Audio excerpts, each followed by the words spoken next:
तो बच्चों, last lecture में हमने क्या देखा भाई? क्लियर दिख रहा है ना? यस, क्लियर दिख रहा है। लास्ट लेक्चर में हमने देखा भाई कि भाई चैप्टर 14 हमने स्टार्ट किया और हमने मटेरियल्स की बात की और मटेरियल्स किस तरह से डिफाइन होते हैं वो भी हमने देखा। और उसमें हमने क्या देखा? उसमें हमने देखा कि भाई किस तरह से डेंसिटी नहीं है भाई, वो रो है। रो को क्या बोलते हैं हम लोग? रेजिस्टिविटी। रेजिस्टिविटी की एक रेंज होती है जो आपको पता चलता है कि भाई कंडक्टर की कितनी होती है, -28, -2, -8, 10 की पावर बोल रहा हूँ। इंसुलेटर की 11, 19 और 56 डबल करना, एक माइनस एक प्लस, फिर उल्टा सिग्मा, यानी इन सब की पावर उल्टी कर देनी है। देखो, ठीक है? तो ये आपने देखा, मैंने भी आपको बताया, समझाया, बिल्कुल आपको समझ में आ गया कि हाँ सर ये समझ में आ रहा है कि भाई रेजिस्टिविटी अगर कंडक्टिविटी इस तरह से चेंज होती है, इसकी ज़्यादा होती है, इसकी कम होती है, कंडक्टर की ज़्यादा होती है, इंसुलेटर की कम होती है, पर क्या ज़्यादा होती है कंडक्टर की? कंडक्टिविटी। ठीक है? तो अब बात करते हैं, आज हम लोग उसी को एनर्जी बैंड से समझते हैं। तो आपको एनर्जी के बारे में, एनर्जी के लेवल के बारे में आप पहले से जानते हो, क्योंकि हमने बोहर मॉडल जो देखा था, याद है? बोहर्स मॉडल, उसमें हमने देखा था हाइड्रोजन के पास जो अलग अलग एनर्जी लेवल्स होते हैं इस तरह से, ठीक है? यहाँ n इज टू 1 से स्टार्ट होकर ये 2 है और ऐसे जाते हैं infinite. This are the energy levels. और इलेक्ट्रॉन जो है वो यही एनर्जी लेवल्स में रहता है, ये भी आपको पता है, हाइपोथेसिस। और इलेक्ट्रॉन उसी ऑर्बिट में रहता है जिसमें उसका एंगुलर मोमेंटम h/2π के इंटीग्रल मल्टीपल में हो। h/2π के इंटीग्रल मल्टीपल में हो। h क्या है? h क्या था? प्लैंक कांस्टेंट था। ओके? और अगर उस ऑर्बिट में है इलेक्ट्रॉन तो उसको स्टेबल ऑर्बिट बोलते हैं, और वहां पे रहने के दौरान उस समय वो कोई एनर्जी एमिट नहीं करता है, इसीलिए उसको स्टेबल ऑर्बिट भी बोला जाता है। अच्छा, यानी हर एक इलेक्ट्रॉन के पास अपना एक एनर्जी लेवल होगा, और उस लेवल को अगर हम बहुत सारे इलेक्ट्रॉन्स की बात करें, 2, 4, 5 की बात करें, तो वो एक एनर्जी बैंड में रहते होंगे, आके ना। और उस एनर्जी बैंड की कुछ एनर्जी होगी जो लो से हाई तक स्टार्ट जाती होगी, लो लेवल से हाई लेवल तक, उसको हम बैंड बोलते हैं। यस और नो? बैंड हम उसको बोलेंगे बच्चों, समझ में आ रहा है? ठीक है? तो अब हम जानते हैं कि भाई बैंड कौन कौन से होते हैं, तो आपको पता होना चाहिए वैलेंस। स्पेलिंग सही है? आ गई ना? सही है? वैलेंस बैंड जानते हो आप लोग? वैलेंस बैंड किसे कहते हैं बताइए, पता हो तो। दूसरा बैंड आता है कंडक्शन बैंड।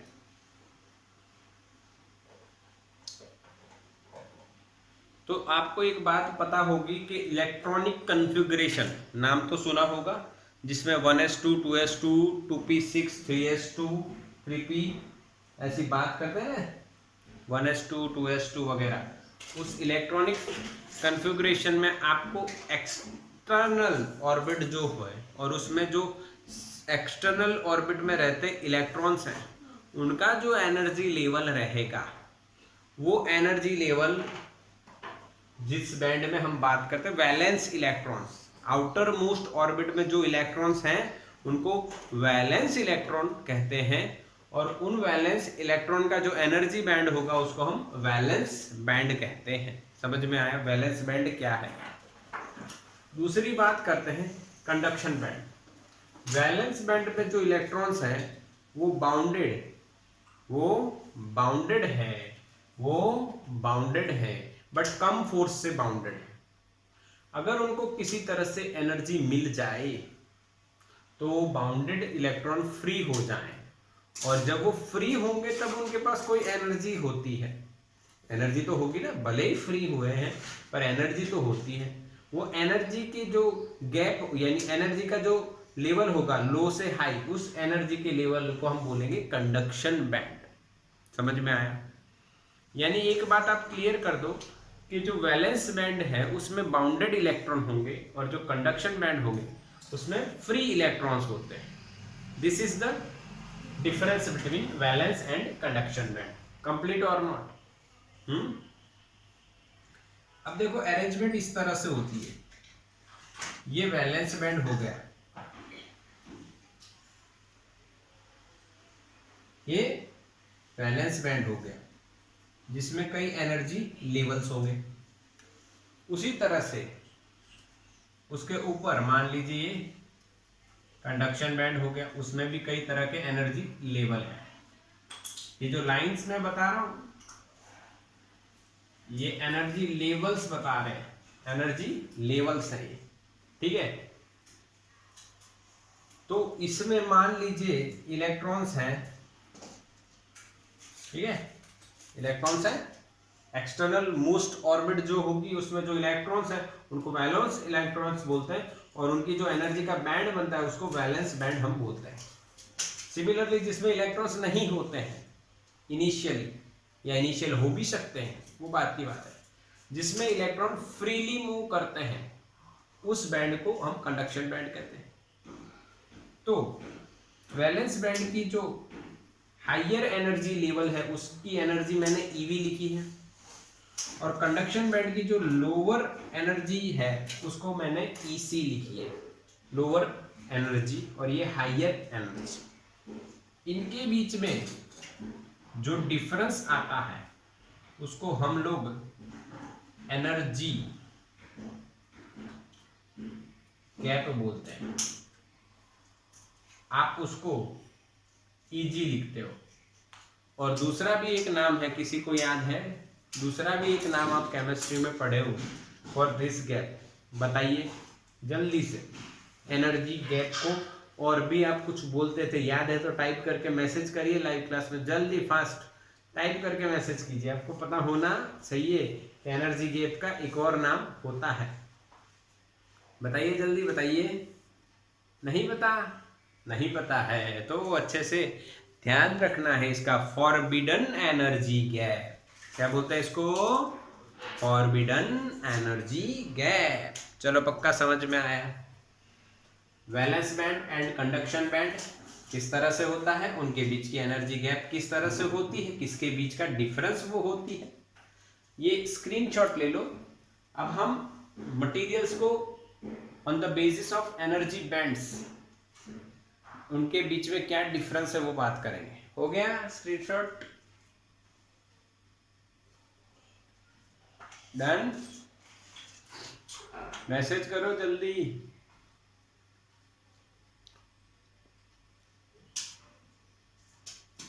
डन के नहीं?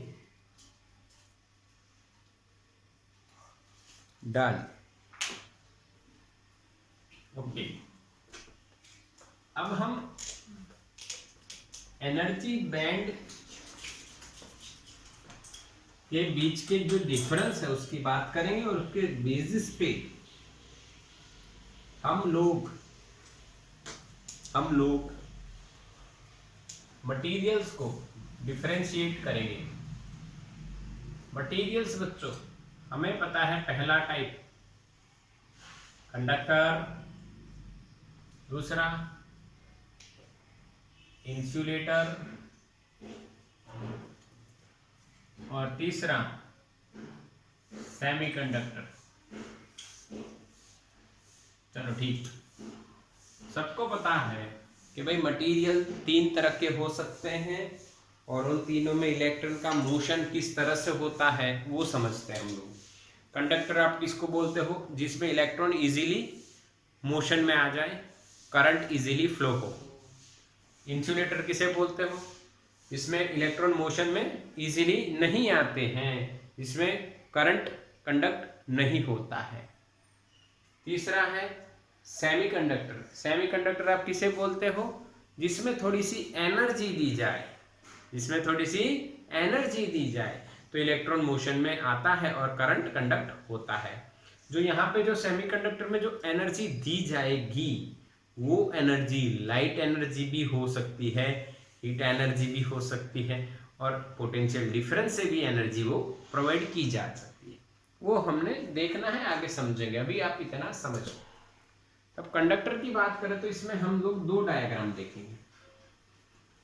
ये बच्चों कौन सा बैंड मैंने ड्रॉ किया? कंडक्शन। और ये बच्चों कौन सा ड्रॉ किया? वैलेंस। तो कई कंडक्टर्स में ऐसा देखा जाता है, ये पहला डायग्राम है और फिर मैं दूसरा डायग्राम यहाँ पे बताऊंगा। कई कंडक्टर्स में ऐसा देखा जाता है कि भाई जो वैलेंस बैंड है वो थोड़ा बहुत इलेक्ट्रॉन से भरा हुआ है, थोड़ा बहुत खाली है, और कंडक्शन बैंड भी पार्शियली इलेक्ट्रॉन से फिल हुआ है, यानी उसमें इलेक्ट्रॉन भी है। यानी ऐसे कंडक्टर में क्या होता है, देखो ये भाई ईवी और ईसी, ये जो एनर्जी गैप है यहाँ पे दिखती है, बट स्टिल उनके अंदर कंडक्शन में फ्री इलेक्ट्रॉन पहले से होते हैं। तो ये एक तरह से कंडक्शन करने वाला मटेरियल हो गया, इसीलिए इसको कंडक्टर बोलते हैं, क्योंकि ऑलरेडी उसमें कंडक्शन बैंड थोड़ा फील होता है विथ इलेक्ट्रॉन्स, और वैलेंस बैंड थोड़ा खाली होता है। और कई कंडक्टर में आप देखते हो तो आपको ऐसा दिखेगा,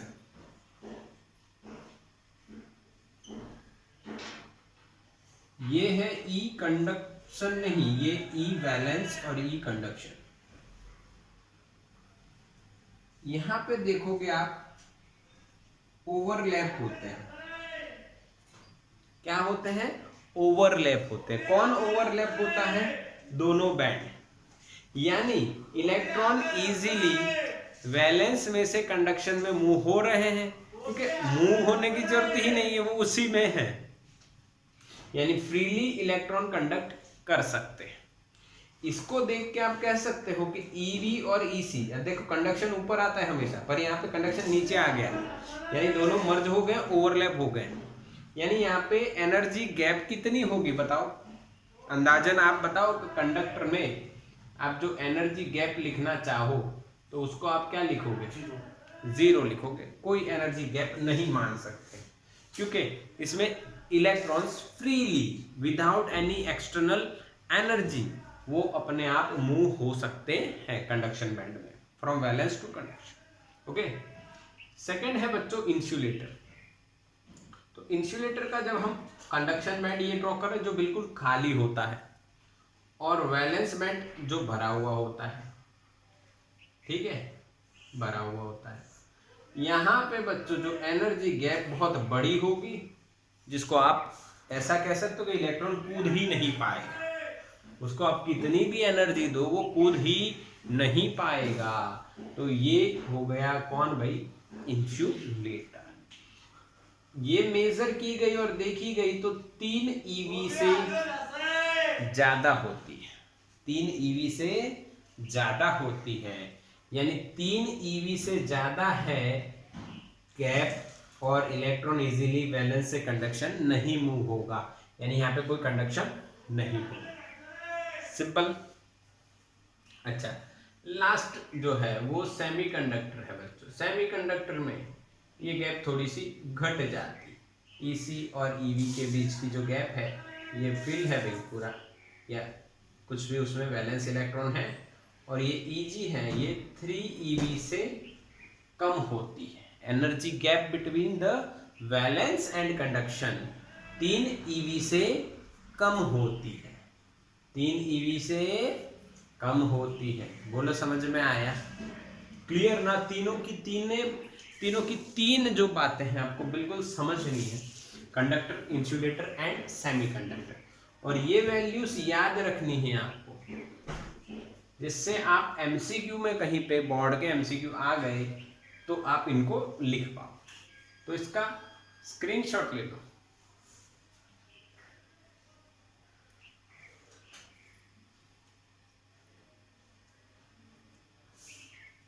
डन। यस, अब हम बात करेंगे किसकी, तो हमारा चैप्टर का नाम क्या है भाई, सेमीकंडक्टर। यानी हम लोग सेमीकंडक्टर की ही बात करने वाले, इनके बारे में हमें नहीं जानना है। हम लोग कहाँ चलेंगे अब, सेमीकंडक्टर में। तो बच्चों सेमीकंडक्टर का एक लॉजिकल पार्ट आपको बता दूं कि उसमें अगर आप थोड़ी सी एनर्जी प्रोवाइड करते हो इलेक्ट्रॉन को, तो वो कंडक्शन बैंड में जंप करके कंडक्शन प्रोवाइड करेगा। ओके, तो अब यहाँ पे हम लोग क्या समझने वाले हैं, तो कि सेमीकंडक्टर के बारे में जानेंगे। ठीक, किसके बारे में जानेंगे, सेमीकंडक्टर। और उससे पहले हम लोग ऐसे जानेंगे भाई प्योर सेमीकंडक्टर। कौन जानेंगे भाई, प्योर सेमीकंडक्टर। फिर आएगा इम्प्योर, इसको बोलते हैं हम लोग इंट्रिंसिक सेमीकंडक्टर। क्या बोलेंगे इसको, इंट्रिंसिक यानी प्योर। दूसरा आएगा एक्सट्रिंसिक यानी इम्प्योर, जिसमें हम कुछ इम्प्योरिटी डालेंगे। ठीक है, समझते हैं, धीरे धीरे से चलते हैं, कोई ज्यादा जल्दबाजी करने की जरूरत नहीं है। ओके, तो हम लोग किसकी बात जानने वाले हैं, सेमीकंडक्टर की बात जानने वाले हैं, उसमें प्योर सेमीकंडक्टर हम देखने वाले हैं।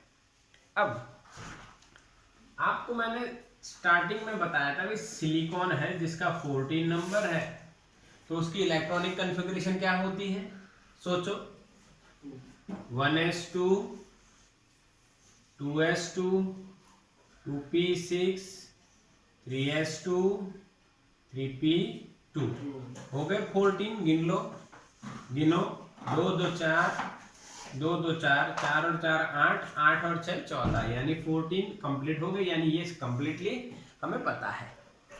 अब देखो इलेक्ट्रॉन की जो कॉन्फ़िगरेशन है उसमें आपको क्या पता चल रहा है, तो ये सारी तो फुल्ली फिल है और 3 नंबर की ऑर्बिट पे आके सब खत्म हो जाता है, आगे कोई इलेक्ट्रॉन है ही नहीं। तो 3 नंबर की जो ऑर्बिट है वो कौन सी होगी, एक्सटीरियर ऑर्बिट, हाँ एक्सटर्नल ऑर्बिट लास्ट। ठीक है, और उसमें कितने इलेक्ट्रॉन दिख रहे हैं आपको, 2 इधर 2 इधर, टोटल कितने हैं 4। तो आप कह सकते हो कि वैलेंस इलेक्ट्रॉन्स कितने हैं यहाँ पे,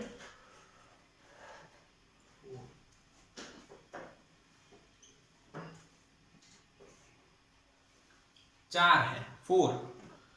अगर अगर अगर मैं ऐसा कहूं कि ये 4 इलेक्ट्रॉन्स जो है वैलेंस इलेक्ट्रॉन्स, ये एक एटम के हैं, तो आपको इसमें कोई दिक्कत नहीं होगी। एक एटम के अंदर हम लोग बात करें सिलिकॉन के एक एटम के अंदर, तो 4 एक्सटर्नल और ये वैलेंस इलेक्ट्रॉन्स होंगे। बिल्कुल सिंपल, आपको पता चल गया।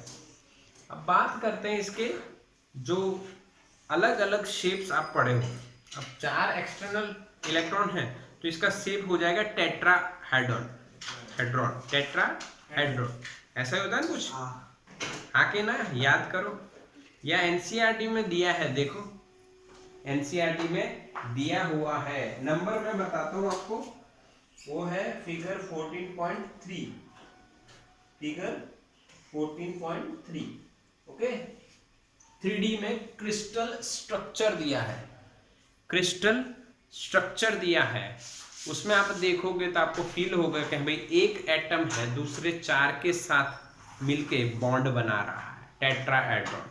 यानी मैंने ऐसे बताया ये वाला, तो इसका मतलब क्या हो रहा है, यहाँ पे एक एटम है और 3 उंगलियों पे 3 और एटम है और वो एक दूसरे के साथ कनेक्ट हो रहे हैं। एक एटम 4 के साथ कनेक्ट हो सकता है बिकॉज उसके पास कितने वैलेंस इलेक्ट्रॉन्स हैं, 4। ठीक है, तो एक मैं 2D स्ट्रक्चर बताता हूँ।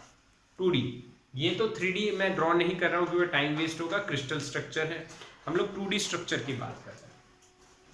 जर्मेनियम में भी ऐसा ही होता है, 4 वैलेंस इलेक्ट्रॉन हो सकते हैं। तो हम लोग बात करते हैं इसके 2D स्ट्रक्चर की। तो आप बच्चों 9 सर्कल बना दिए, 9 सर्कल्स आप अगर बनाते हो बढ़िया है, जिससे आपको फील आएगा कि भाई ना सही है। अच्छा, इसके पास कितने इलेक्ट्रॉन्स हैं, 4 वैलेंस, तो मैंने +4 लिख दिया, आप समझ गए। ये आप सिलिकॉन भी लिख सकते हो या जर्मेनियम भी लिख सकते हो अंदर, पर +4 दोनों आ जाएंगे, ठीक है। तो कितने वैलेंस इलेक्ट्रॉन्स है। अब क्या होगा देखो, यहाँ पे ये कोवैलेंट बॉन्ड्स बनेंगे। कितने बनेंगे, तो कभी 4 बनेंगे। क्यों 4 बनेंगे, कितने वैलेंस इलेक्ट्रॉन है, 4। तो इसका एक इलेक्ट्रॉन यहाँ पे मैंने ड्रॉ किया, एक यहाँ पे हो गया, एक यहाँ पे हो गया और एक यहाँ पे। तो बताओ सेंटर वाले के पास कितने आपको वैलेंस इलेक्ट्रॉन दिखाई पड़ रहे हैं, 4, ठीक है। ये अपने हर एक इलेक्ट्रॉन को दूसरे के साथ शेयर करेगा, और शेयर करेगा तो ये अपना एक शेयर करेगा, तो यहाँ पे जो बॉन्ड बन गया कौन सा बन गया, कोवैलेंट बॉन्ड। सिमिलरली ये अपना एक शेयर करेगा इलेक्ट्रॉन, ये अपना एक करेगा और ये अपना एक शेयर करेगा। इस तरह से बॉन्ड बनते जाते हैं। ये आप केमिस्ट्री में पढ़ चुके हो, मैं सिर्फ यहाँ पे आपको बता रहा हूँ कि भाई ऐसा होगा, थोड़ा सा याद करवा रहा हूँ, ऐसा भी बोलते हैं, आपको आता ही है। मैं तो सिर्फ आपको क्या करवा रहा हूँ, याद करवा रहा हूँ। बोलो समझ में आया। अच्छा तो ये बताओ ये इलेक्ट्रॉन कौन सा बोला जाएगा, बाउंडेड, हाँ के ना बच्चों, क्योंकि ये इलेक्ट्रॉन बॉन्ड में बंधा हुआ है, ये इलेक्ट्रॉन बॉन्ड में बंधा हुआ है। ऐसा इसका भी एक इलेक्ट्रॉन होगा, इसके साथ होगा, यानी सभी मैं नहीं बता पाऊंगा, आप समझ लेना, ठीक है। बता देते हैं तो फिर थोड़ा टाइम जाएगा, वीडियो लंबा हो जाएगा, और कुछ नहीं। चलो ठीक, समझ में तो आ गया ना। ऐसे आगे कंटिन्यू पूरा स्ट्रक्चर रहेगा। +4 क्या बताता है, 4 वैलेंस इलेक्ट्रॉन्स। ये क्या है, सर्कल, ये एटम है। कौन सा, सिलिकॉन भी हो सकता है और जर्मेनियम भी हो सकता है। अच्छा ये लाइंस क्या बता रही हैं, डैश डैश वाली, कोवैलेंट बॉन्ड्स बता रही हैं। समझ में आया, यस बिल्कुल। अच्छा अब ये प्योर सेमीकंडक्टर क्यों बन गया, क्योंकि हमने कोई इम्प्योरिटी नहीं डाली, हमने कोई इम्प्योरिटी नहीं डाली, इसीलिए प्योर सेमीकंडक्टर है। ओके अब इसमें मैं एक और बात ऐड कर देता हूं, कंसेप्ट ऑफ होल। क्या ऐड कर रहा हूं बच्चों में, कंसेप्ट ऑफ होल।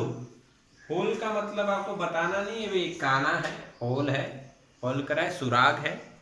अच्छा तो अब इसके बारे में क्या बताएं आपको, तो समझना है आपको बढ़िया से, बिल्कुल लॉजिकल बात मैं आपको बताने वाला हूं, सो डोंट वरी। होल का कंसेप्ट क्या है,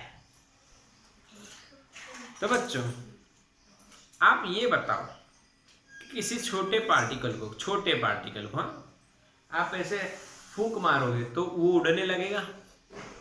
जैसे कि आप अपने नोटबुक का पेज ले लीजिए, छोटा सा टुकड़े कर लीजिए, उसको रखो और फूंक मारो तो उड़ेंगे। उसकी जगह ये पेन रखो और फूंक मारो तो उड़ना थोड़ा मुश्किल हो जाएगा, ज़्यादा फूंक लगानी पड़ेगी। अगर ये रोलिंग करवा रहे हो तो इसके जगह कोई ज़्यादा बड़ा पार्टिकल रखते हो तो ज़्यादा फूंक मारनी पड़ेगी। बट इलेक्ट्रॉन तो बहुत छोटा होगा ना, size of electron is very small, mass is also very small. तो इतने छोटे पार्टिकल को अगर थोड़ा टेम्परेचर मिल गया तो उसके पास कौन सी एनर्जी आएगी, ये कौन सी एनर्जी है बताओ, ये कौन सी एनर्जी होगी, हाँ काइनेटिक एनर्जी। कौन सी एनर्जी आएगी, काइनेटिक एनर्जी आएगी, यस। तो बच्चों समझना है आपको, अगर टेम्परेचर इंक्रीज होता है तो इलेक्ट्रॉन जो है, इलेक्ट्रॉन यस थोड़ा सा आगे पीछे होता है, electron gains kinetic energy according to this equation. बच्चा लोग 3/2 kBT, हाँ के ना, यस और नो, 3/2 kBT जो आप 11वीं कक्षा में पढ़े हैं, 11वीं कक्षा में आप ये पढ़े 3/2 kBT। टेम्परेचर बढ़ा, काइनेटिक एनर्जी बढ़ी। अच्छा अब देखो यहाँ पे, अगर एक एग्जाम्पल मैं आपको देता हूँ। शादी ब्याह चालू हो गए ना, सॉरी भाई, शादी वगैरह चालू हो गई। कोरोना अपनी जगह है, शादी अपनी जगह है भाई। वो भी जरूरी है। अब कितना वेट करना है, चलो होने दो, बढ़िया है। हम भी मिस कर रहे हैं ना फंक्शंस में जाना, खाना। ओके, डर लगता है। अरे शादी में जाते हैं तो मास्क पहन के खाते कैसे? इधर एक, हाँ, यहाँ पे कट लगा के जाते हैं, बंद, फिर बंद, ऐसा है। या मास्क हटा के खाते हैं, मास्क हटा के खाते हैं, चलो ठीक है, वो अपनी जगह है, उसको हम ज़्यादा डिटेल में नहीं जाते। हम लोग बात करते जब हम लोग शादी में खाने जाते हैं, नहीं ऐसा नहीं है, हाँ फंक्शन में जाना जरूरी होता है, खाना भी जरूरी होता है, हाँ, पर शादी ब्याह में नाच गाना जरूर होता है। अब वो जब नाच गाना होने लगता है तो कई लोग खुद से नाचते हैं, they are free electrons, already free electrons, वो खुद से नाचते हैं। कई ऐसे भी होते हैं जो मन में नाचते होते पर शरीर से नहीं नाचते, या ऐसे पैर हिलता है, गर्दन हिलती है थोड़ी बहुत, yes, very good, come on, ऐसे दूसरे को फ्री इलेक्ट्रॉन को कहते हैं नाचो नाचो। अब उन ऐसे इंसान होते हैं जो मन में नाच रहे होते हैं और थोड़ा बहुत शरीर से नाचते, पर रियलिटी में नहीं नाचते, नहीं। फिर उनको फोर्स लगाना पड़ता है, उनको एनर्जी, चल चल चल, कुछ नहीं, चल चल चल चल, हो जाएगा, आ जा जा, मजा आएगी, तो वो आ जाते हैं, फिर वो नाचने लगते हैं और ऐसे नाचते हैं कि बाकी सब हट जाते हैं। अच्छा, अब यानी ये लॉजिक ये है कि वो जो बाउंडेड इलेक्ट्रॉन होते हैं वो बंधे हुए होते हैं। इफ वी अप्लाई और supply some energy to them and that energy is greater than energy gap, तो क्या होगा? Then electron breaks covalent bond and becomes free। समझ में आया? यस और नो? इफ, हाँ, meeting will and in 1 minute. Okay बच्चों, तो हम लोग रीजॉइन कर लेते हैं, तो इसको आप स्क्रीनशॉट ले लो या पॉज कर देता हूँ मैं इसको। तो बच्चों सब लोग फिर से आ गए हैं और हम लोग अपने टॉपिक में आगे बढ़ते हैं।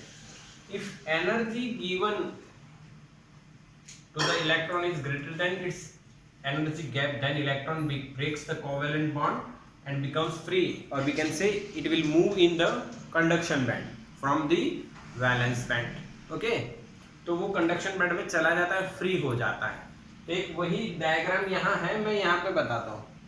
मान लो इस इलेक्ट्रॉन को बहुत एनर्जी मिल गई और ये यहां से निकल के बाहर आ गया,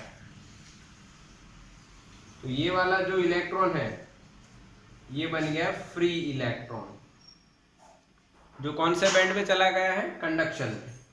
जहां से निकला वहां पे क्या है बताओ? होल। समझ में आया? जहां से निकला इलेक्ट्रॉन, जहां से इलेक्ट्रॉन निकल गया, वहां पे जो चीज बची उसको हम क्या बोलेंगे? होल। क्या बोलेंगे बच्चों? होल। समझ में आया? हाँ के ना? What is hole? हाँ, कई बच्चों को क्यूरियोसिटी ये भी होगी कि ये होल क्यों एक्सप्लेन किया, ये तो पता ही है ना। तो थोड़ा समय जाने दो, आगे पता करेंगे क्यों इसको डिफाइन किया, इसका कुछ रीजन होगा। अभी देखते हैं, थोड़ी देर में यही देखेंगे, इसी में देखेंगे, कोई चिंता वाली बात नहीं है। देखो समझो, हाँ, यानी अब आपको इस पिक्चर में क्या दिख रहा है? एक तो है बाउंडेड इलेक्ट्रॉन जो कोवेलेंट बॉन्ड में बंधा पड़ा है, दूसरा जो एनर्जी लेके निकल गया फ्री इलेक्ट्रॉन, और तीसरी बात होल। हाँ, होल्स को हम ऐसे कह सकते हैं भाई, होल का मतलब क्या है? तो डेफिशिएंसी ऑफ इलेक्ट्रॉन और of an electron is called hole. This is the concept of hole. The deficiency of an electron is called hole. समझ में आया? अच्छा, अब एक और बात मजे की बताता हूं आपको। होल का चार्ज बताओ, चार्ज ऑफ अ होल। बताइए होल का चार्ज कितना होगा? इलेक्ट्रॉन वहां पे है तो उसका चार्ज कहाँ कितना होगा? -E। पर अब इसका चार्ज बताओ, होल का कितना चार्ज होगा? बताइए, जल्दी मैसेज कीजिए, आप अंदाजा लगाइए। यानी अंदाजा तो लगा रहे हो पर मुझे नहीं दिख रहा है। अच्छा, स्टैंड के अंदर मैसेज नहीं, अब मैसेज करो। होल का चार्ज कितना? बताइए, मैसेज करो। एक मैसेज आया था, मैंने देखा नहीं। +1.6। निकिता ने मैसेज किया है भाई, +1.6। तो ये हम लोग सही नहीं मानेंगे। क्यों? क्योंकि जब वहां पे इलेक्ट्रॉन निकल गया है तो वहां पे कितना चार्ज होगा? तो वहां पे पहले था क्या? सिर्फ एक इलेक्ट्रॉन था। इलेक्ट्रॉन गया तो क्या बचा? कुछ भी नहीं। हाँ, बट उसको हम कॉन्सिडर क्या करेंगे? Positively charge. ये सिर्फ हम मानेंगे, है नहीं बच्चों। आके ना समझ में आया कि नहीं है? हम उसको क्या कॉन्सिडर करेंगे? Positive charge. बट ये रियलिटी में नहीं है। This is an imaginary concept. That's why यहां पे लिखा गया है कंसेप्ट ऑफ होल। बोलो पक्का समझ में आया? बोलो पक्का समझ में आया? हाँ। स्क्रीनशॉट ले लो इसका।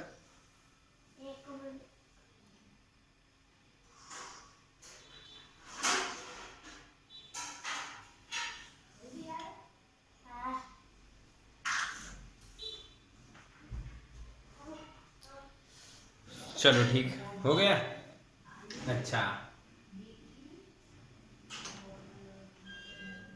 अब हम क्या देखने वाले हैं? अब हम देखने वाले हैं कंडक्शन इन अ सेमीकंडक्टर। सेमीकंडक्टर में कैसे कंडक्शन होता होगा ये अब समझेंगे। इसी डायग्राम पे समझने वाले हैं, इसीलिए मैंने पूरा हटाया नहीं। यही डायग्राम हमारा बहुत यूजफुल है। देखो कैसे अब मजे आने वाले हैं आपको। इसको हटा देते हैं, अब इसको रखना पड़ेगा पर ठीक। अब समझना है बच्चों, एक पैर और यहाँ पे मैं बना रहा हूं। ये प्योर सेमीकंडक्टर है बच्चों, ठीक है।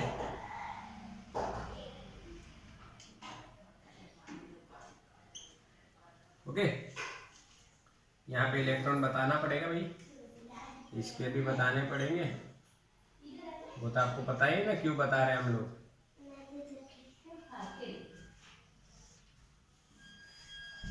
ठीक, ये पूरा मैंने एक सिलिकॉन बता दिया आपको भाई। सिलिकॉन है ये पूरा, उसकी 2D स्ट्रक्चर मैंने बता दिया। अब मान लीजिए यहाँ पे और यहाँ पे हम लोग यहाँ पे देते हैं पॉजिटिव और यहाँ पे देते हैं नेगेटिव चार्ज। इसको एनर्जी सप्लाई करते हैं। तो एनर्जी सप्लाई करेंगे, ध्यान से देखना, एनर्जी सप्लाई कर रहा हूं मैं। तो क्या होगा? तो बहुत सारे इलेक्ट्रॉन्स की एनर्जी गैप से बढ़ जाएगी और इलेक्ट्रॉन बन जाएंगे फ्री। बहुत सारे इलेक्ट्रॉन की एनर्जी बढ़ जाएगी और उसके एनर्जी गैप से ज़्यादा हो गई और वो बन जाएंगे फ्री। यानी अंदर बहुत सारे फ्री इलेक्ट्रॉन्स आपको देखने को मिल सकते हैं। समझ में आ रहा है? यस और नो मैसेज करो। हाँ के ना? ये जो इलेक्ट्रॉन्स होंगे, मान लीजिए ये इलेक्ट्रॉन की बात हम कर लेते हैं, ये वाले की, ठीक है। ये इलेक्ट्रॉन हो गया यहां से निकल के फ्री हो गया,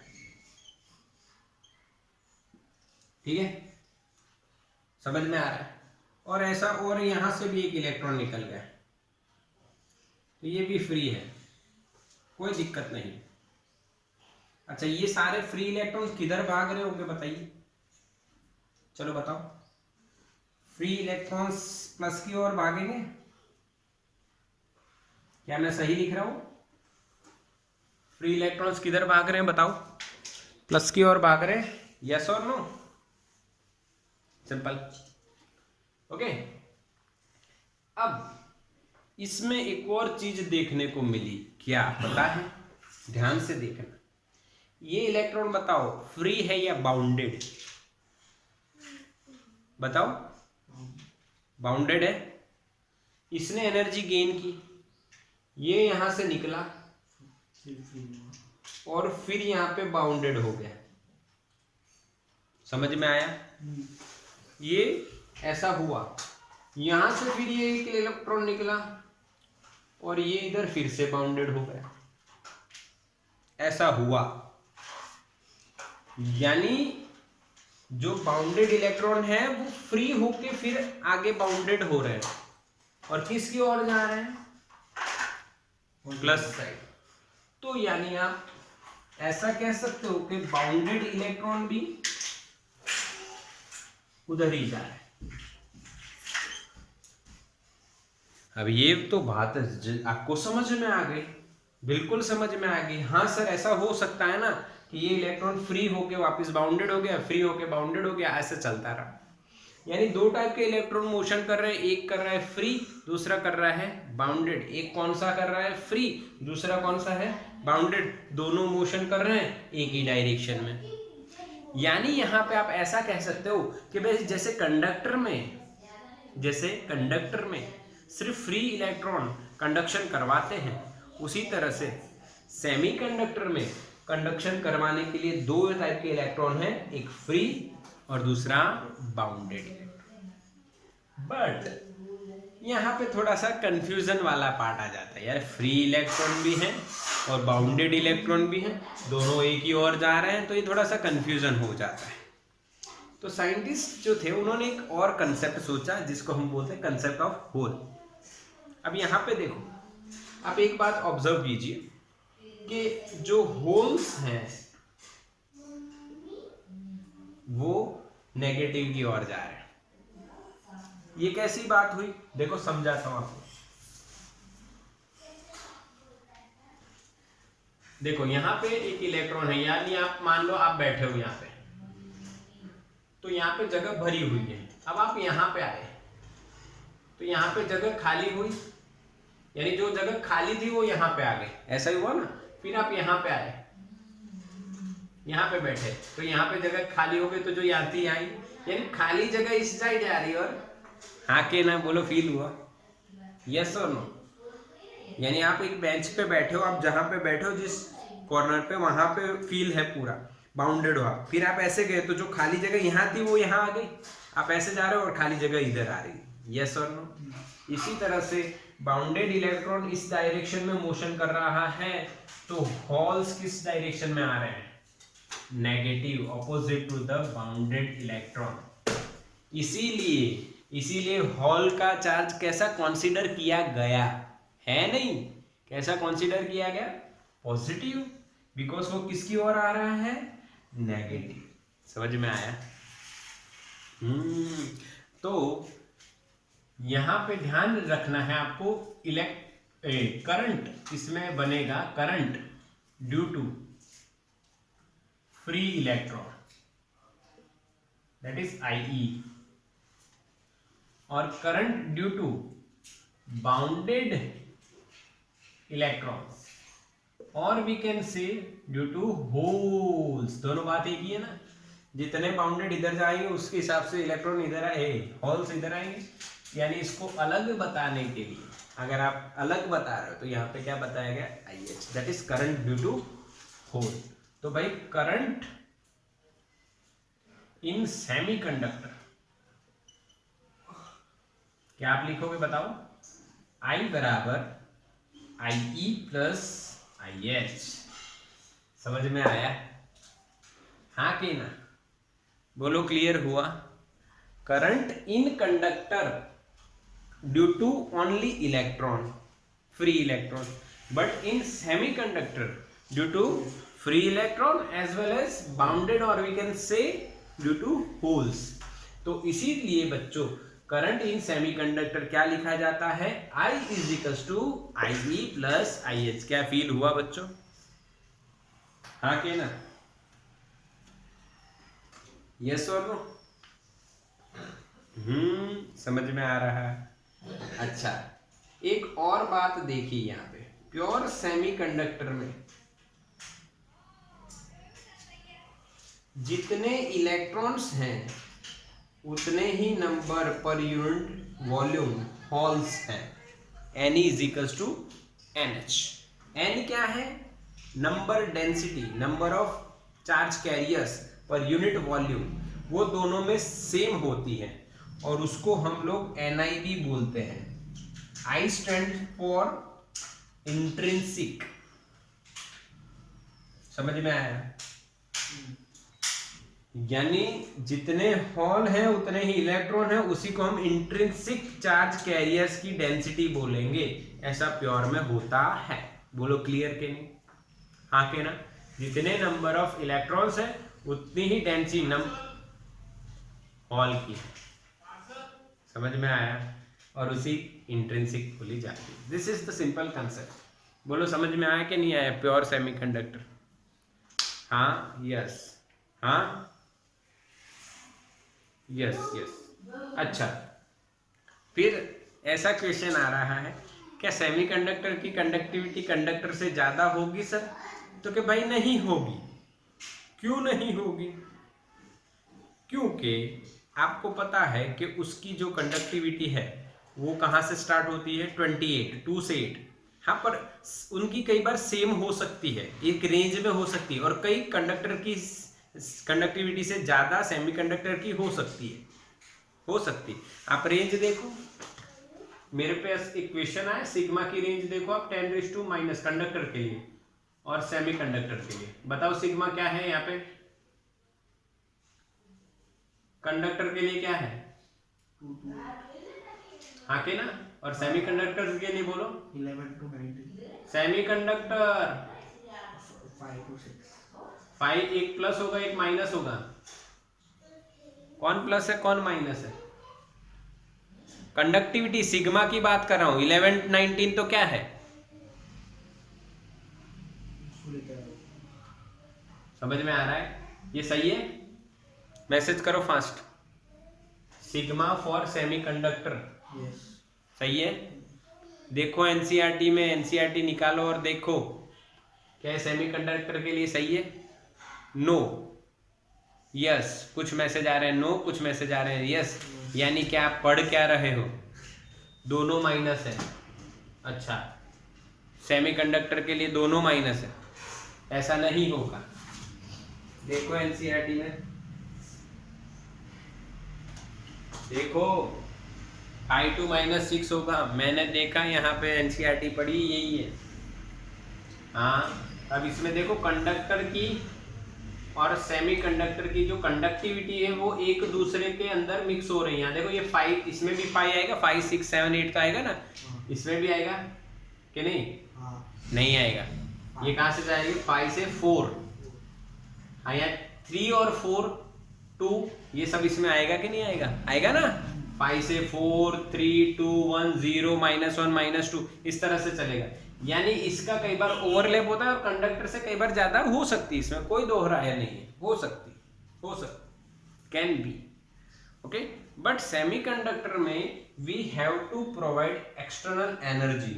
जैसे कि मैं आपको बता रहा हूं कि जो सिलिकॉन है बच्चों, उसको 1.1 EV एनर्जी चाहिए उसके इलेक्ट्रॉन को, और जर्मेनियम वाले को 0.72 EV एनर्जी चाहिए बॉन्ड को ब्रेक करके फ्री बनने में। यानी वी हैव टू अप्लाई और सप्लाई सम एनर्जी, और कंडक्टर में वो एनर्जी सप्लाई करने की जरूरत नहीं होती है, वो पहले से ही फ्री होता है। चलो क्लियर डाउट? आके ना, जिसका डाउट